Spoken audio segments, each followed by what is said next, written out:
वसमत नगरपालिका निवडणुकीमध्ये भाजपाला खरं तर भाजपा वसमत नगरपालिकेच्या निवडणुकीमध्ये बॅकफूटवर गेली आहे. राष्ट्रवादीची ताकद या ठिकाणी वाढली आहे. आपल्यासोबत स्वतः भाजपाच्या नेत्या प्रीतीताई जयस्वाल आहेत. भाजप बॅकफूटवर गेली आहे. खरं तर तुम्हाला मोजक्या 4-5 जागेवर समाधान मानावं लागेल. आज वसमत तालुक्यामध्येच नाही तर संपूर्ण जिल्ह्यामध्ये भाजपचा हा दारुण पराभव जो झालेला आहे, हा अपेक्षित पराभव म्हणजे आम्हाला अपेक्षितच नव्हतं हा पराभव आमचा होईल. आणि याचं मुख्य कारण मला असं वाटतं की ज्यांनी ह्या निवडणुकी प्रक्रियेमध्ये ज्यांचा सहभाग होता, समजा तिकीट देण्यापासून उमेदवारांना या ठिकाणी त्यांनी संधी दिली, उभं केलं, प्रचार वगैरे त्यांनी त्यांचा येऊन या ठिकाणी केला, तर त्या नेत्यांनी खरं म्हटलं तर आता आत्मचिंतन करण्याची गरज आहे. कारण की हा जो पराभव झालेला आहे, तर आज महाराष्ट्रामध्ये सत्ता आहे, देशामध्ये सत्ता आहे. भारतीय जनता पक्ष हा मोठा पक्ष आहे आणि या ठिकाणी माननीय बावनकुळे साहेबांची सभा झाली होती. हिंगोली जिल्ह्यामध्ये आपल्या फडणवीस साहेबांची सभा झाली होती. आणि जसं की या ठिकाणी हे जे नेते आहेत, जुने नेते जे आहेत, तर यांचा फार जुना अनुभवसुद्धा आहे ना पक्षामध्ये. आता 35-40 वर्षापासून हे नेते या ठिकाणी काम करत आहेत आणि यांचा एवढा चांगला अनुभव असताना, या ठिकाणी सगळी ताकद पक्षांनी दिली असताना हा जो पराभव झाला आहे, आता या ठिकाणी मला वाटतं सगळ्या ह्या नेत्यांना आत्मचिंतन करण्याची गरज आहे. तर कुठेतरी असं तरी वाटते का तुम्हाला की एका घरात 6 उमेदवार दिल्यामुळं या पराभवाला सामोरं जावं लागलं? कारण जनतेनं त्यांना त्यांचं निवडून दिले, पण ज्या त्यांच्या डबल जागा होत्या त्या तिथे सीट पडलेले. यामध्ये एकच हा कारण नाही आहे, याच्यामध्ये 2-3 प्रामुख्याने कारणं आहेत. सर्वप्रथम तर आज वसमत वसमत शहरामध्ये नवीन चेहऱ्याची जनतेमधून मागणी होती आणि त्याचमुळे हा जो विजय मिळवला आहे राष्ट्रवादी आपले अजित पवार गटाने, तर तो विजय हा नवीन चेहऱ्यामुळेच त्यांना मिळालेला आहे. जनतेमधून मागणी होती की नवीन चेहरा पाहिजे, फ्रेश चेहरा पाहिजे, काम करणारे लोक पाहिजे, सातत्याने जनसंपर्कामध्ये राहणारे लोक पाहिजे आणि त्यामुळेच नवीन चेहऱ्याची मागणी असताना देखील ठीक आहे, मग यांनी उमेदवारी, असं नाही की पक्षाकडे इच्छुक उमेदवार नव्हते, पक्षाकडे अध्यक्षपदासाठी इच्छुक उमेदवार होते ना. मी उमेदवारी मागितलेली होती, डॉक्टर कॅतमवार साहेबांनी उमेदवारी मागितली होती. उमेदवारी म्हणजे डॉक्टर कॅतमवार साहेबांना तर उमेदवारी देतो म्हणूनच आपण इकडे घेतलं होतं ना. इकडं घेऊन त्यानंतर मग पुन्हा त्यांना डावलण्यात आलं. तर या ठिकाणी मग ठीक आहे, आता यांनी उमेदवारी, यांना पक्षाने दिली उमेदवारी, आम्ही म्हटलं ठीक आहे, काही हरकत नाही, तुम्ही उभं राहा. पण पाहिजे तसा विजयासाठी जो प्रचार प्रसार पाहिजे तसा इथं कुठे होताना दिसला नाही. संथ गतीने प्रचार झालेला आहे. म्हणजे हा संशयास्पद हा प्रचार प्रक्रिया या ठिकाणी झाली. ही निवडणूक जी भाजप पक्षातर्फे लढण्यात आलेली आहे अध्यक्षपदाची, तर ती संशयास्पद निवडणूक लढवण्यात आलेली आहे. बॅनरबाजी तर मोठ्या प्रमाणात केली होती तुम्ही. फक्त बॅनरबाजी करून काय होतं? तुम्हाला लोकांपर्यंत जावं लागेल, विनवणी करावं लागेल, जनतेना तुम्ही जे कामं केले ते सांगावं लागतील. ह्या सगळ्याच गोष्टी ना त्याच्यामध्ये.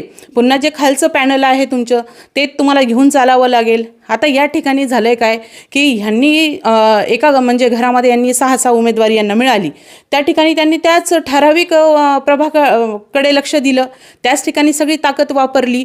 इतर जे प्रभाग होते त्यांना दिलं सोडून वाऱ्यावर. आता मी जी मुलाखत समजा तांबळे मॅडमची सीट पडली. हो, तांबळे ताईची सीट या ठिकाणी पडलेली आहे. त्या ठिकाणी त्यांचा पूर्वनियोजन जर झालं असतंच, पहिल्या सुरुवातीपासून लढण्याची त्यांची इच्छा होती, पूर्वनियोजन झालं असतं, त्या ठिकाणी त्याही विजय झाल्या असत्या. पण ठीक आहे, त्यांनी त्या ठिकाणी ताकद लावली, त्यांचा प्रचार प्रसार त्या ठिकाणी त्यांनी केला आहे. त्या कुठं कमी पडल्या, कशामुळे त्यांना जनतेने नाकारलं ती वेगळी गोष्ट आहे. पण इथं गोष्ट आहे अध्यक्षपदाची. अध्यक्षपदाने उमेदवाराने त्या ठिकाणी खालच्याही पॅनलला घेऊन चाललं पाहिजे होतं. आज जेवढेही पराभव झालेले उमेदवार आहेत, सगळ्यांची मनधरणी करण्यासाठी मी त्यांच्याकडे जात आहेत, कारण की ते पक्ष सोडून जाण्याचा त्यांचा विचार सुरू आहे. आणि पक्षामध्ये एवढे चांगले जर नेतृत्व, चांगले उमेदवार जर आपल्याकडे होते, तर त्यांनी पक्ष सोडू नये, माझं हे म्हणणं होतं. आणि त्याच्यामुळे मी त्यांना आज रोज म्हणजे 2-3 दिवसापासून त्यांची भेटी घेते आहे, त्यांच्या संपर्कात मी आलेली आहे. राहिली गोष्ट आता प्रचार प्रक्रियेची, तर यामध्ये आता आम्हालाही सामील करून म्हणजे यांच्याकडून काही फोन नाही, यांच्याकडून काही आम्हाला मेसेज नाही. आता प्रचार प्रक्रियेमध्ये आम्हाला जबाबदारी दिली पाहिजे होती, तर ती जबाबदारी आम्हाला काही वरिष्ठांकडून भेटली नाही की तुम्ही 2 प्रभाग सांभाळा, तुम्ही 1 प्रभाग सांभाळा, अशी काही जबाबदारी आम्हाला देण्यात आली नाही. बरं, हे जे काही पराभूत झालेत उमेदवार तुमचे नगराध्यक्ष असं बाकी, याची जबाबदारी आता कोण आत्मचिंतन करायला पाहिजे घरामध्ये? ते केलं पाहिजे ना. ज्या लोकांनी या ठिकाणी तिकीट वाटप केलेत, ज्यांनी उमेदवारी लोकांना दिली, त्या लोकांनीच आता या प्रचार प्रक्रियेमध्ये, या सगळ्या निवडणुकीमध्ये त्या कोर कमिटीत आम्ही होतो, पण आम्हाला त्या कोर कमिटीतून बाजूला सावरण्यात आलं. आम्ही मग गुरुपादेश्वर महाराज असतील, मी असेल, पण आम्हाला कोर कमिटीत असताना देखील तिकीट वाटपाच्या कोणत्याही प्रक्रियेत त्यांनी सहभाग करून घेतला नाही. नंतर आम्हाला कुठेच मग त्यांनी विचारात घेतलं नाही. बरं, खरं तर तुम्ही आधी काँग्रेसमध्ये होत्या, नंतर भाजपमध्ये गेल्यात. काँग्रेसवर घराणेशाहीचे आरोप भाजपा करत होती, पण भाजपच्याच घराणेशाही आता आरोप करण्याची वेळ आली. कसं पाहता याच्याकडे? याच्यामुळं तुम्हाला कुठेतरी हार पराभूत व्हायची वेळ आली? एका घरात जे 6 तिकीटं देण्यात आले, 5 तिकीटं जे देण्यात आले, तर याला लोकांनी नाकारलेलं आहे बघा या गोष्टीला. आणि हे लोह्यामध्ये सुद्धा हे पाहण्यात आपल्याला मिळालेलं आहे, कारण की लोह्यामध्ये सगळे पडले. आणि ह्या ठिकाणीही जो पराभव यांचा झालेला आहे, तर तोही त्याच्यामुळेच पराभव झालेला आहे. ते फक्त 2 जे जागा निवडून आल्यात यांच्या घरामध्ये, ते पण निसटता विजय आहे. निसटता विजय झाला, निसटताच विजय आहे ना. एवढ्या कमी मतांनी तुम्ही निवडून आलेले आहेत. तुम्ही म्हणता तुमचं 35 वर्षाचं राजकारण आहे या ठिकाणी, मग तुम्ही तर लीडनं आलं पाहिजे होतं. बरं, आता काय भाजपाची सगळी जे विस्तार चांगला या ठिकाणी पदाधिकाऱ्यांचा करायला नाही झालाच पाहिजे. पक्षश्रेष्ठींकडे आम्हीही आता मागणी करतोय की बाबा या ठिकाणी आता तुम्ही चांगलं मोठ्या एखाद्या वरिष्ठ नेत्यांना या ठिकाणी लक्ष देण्यास सांगावं. कारण की येणाऱ्या ज्या जिल्हा परिषद निवडणुका आहेत त्याच्यामध्ये पण जर अशाच प्रकारची परिस्थिती राहिली तर मग पुनरावृत्ती ह्याच निकालाची होईल. राष्ट्रवादी आणि जे महाविकास आघाडीचे नेते होते सकाळपासूनच खासदार पण आले होते, प्रत्येक प्रभागावर बूथवाईज जाऊ लागले. तुमचे नेते दिसले नाही प्रभागात?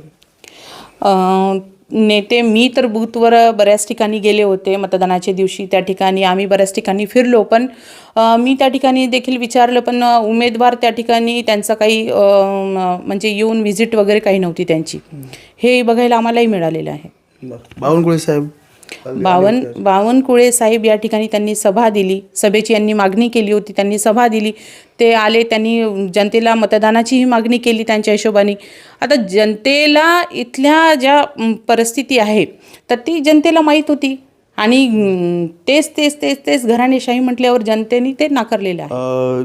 भाजपामध्ये मागे तुम्ही पदाधिकारी घेऊन गेला होतात प्रदेशाध्यक्षाजवळ, आणि त्यांचा प्रवेश देखील वसमत शहरातला झाला होता. ते बाळू कुलते वगैरे, ते राष्ट्रवादीने विजय मिळवतात, ते भाजपला पराभव. शशिकुमार कुलते भाऊ हे माझ्यासोबत त्यांनी पक्षप्रवेश केला होता भारतीय जनता पक्षामध्ये, आणि त्यांना त्यावेळेस नगरसेवक पदासाठी ते इच्छुक होते आणि तशाच पद्धतीने त्यांचं काम देखील त्यांनी सुरू केलं होतं. बऱ्याच ठिकाणी त्यांनी बरेच कार्यक्रमही घेतलेले होते. आणि ऐन वेळेवर काय झालं, त्यांची एवढे म्हणजे ते माजी नगराध्यक्ष राहिलेले आहेत, नगरसेवक राहिलेले आहेत, त्यांचाही चांगला अनुभव होता आणि त्यांनी पूर्वतयारी देखील केलेली होती. पण त्या ठिकाणी तेच घराणेशाही मी तुम्हाला आता सांगितलं त्याप्रमाणे एका घरात 2 तिकीटं, 5 नंबरमध्ये 11 नंबरमध्ये 2 तिकीटं त्या ठिकाणी त्यांना देण्यात आलं. पण त्यांनी 5ही मधून मागितली होती आणि 11ही मधून मागितली होती, पण त्यांना कुठंच त्या ठिकाणी उमेदवारी देण्यात आली नाही. मग ऐन वेळेवर त्यांनी अजितदादा गटामध्ये प्रवेश घेऊन त्या ठिकाणी निवडणूक लढवली आणि आज त्यांनी विजय मिळवला आहे. जर तोच त्यांना इकडून जर संधी मिळाली असती तर आपल्या या विजयात अजून चांगली भर पडली असती. तुम्हाला असं म्हणायचं की घराणेशाहीमुळे आणि नवीन चेहरा नसल्यामुळेच पराभूत झाली भाजप, आणि ताकद पण कमी पडली. ताकद महत्त्वाचा मुद्दा हा आहे की अध्यक्षपद जे आहे त्या अध्यक्ष पदाची जी निवडणूक होती तिथूनच सुरुवात आहे. तिथून जर आपण चांगल्या पद्धतीने निवडणूक, आणि तुम्हाला वेळ मिळाला होता ना, वसमतमध्ये तुम्हाला वेळ मिळाला होता, तुम्हाला 20 दिवसाचा प्रचाराचा अजून पुढे वेळ मिळाला होता. सुरुवातीला तरी तुम्हाला 4 दिवसच होते, पण नंतर तुम्हाला 20 दिवसाचा वेळ मिळाला. त्या 20 दिवसामध्ये तुम्ही अजून आणखीन चांगल्या पद्धतीने प्रचार प्रसार करू शकले असते. आणि याच वेळेचा फायदा अजित दादा गटाने घेतला आणि ते निवडून आले, बहुमताने निवडून आले. हा विचार करण्यासारखा गोष्ट आहे ही. खरं तर आता या ठिकाणी जे पराभव झाला आहे भाजपाचा, याची नैतिक जबाबदारी कोणी घ्यायला पाहिजे? आणि तुम्ही असतील, ते गुरुपादेश्वर महाराज असतील, ख्यातमवार असतील, ते प्रचारात दिसले नाही कधी? मी आधी सांगितलं तुम्हाला की ह्या प्रचार प्रक्रियेपासून आम्हाला थोडंसं मला असं वाटतं त्यांनी दूरच ठेवलेलं आहे.